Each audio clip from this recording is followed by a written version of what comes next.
Ayan po mga ka-friendship, gumawa tayo ng mango salad with pipino. May onion siya, may kamatis at saka egg. Ayan. So, ayan po ay panterno natin sa ating ulam. Kung may spring onion, kaso wala po akong spring onion. Pero okay na po yan. Sarap. Sarap. Ayan.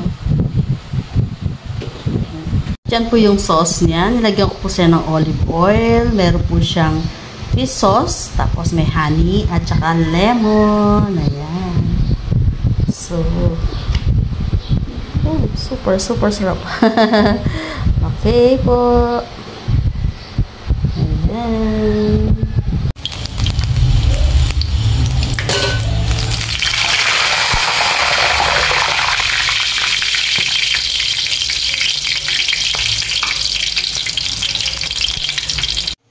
So, ayan mga ka-friendship, yan po yung kapartner ng ating ginawang mango salad. Ayan, ang aming pork belly. Pero ingat po kami ng pagkain.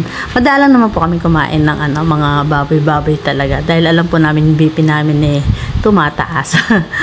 Ayan po siya, yung belly, pinride po natin. Salamat po.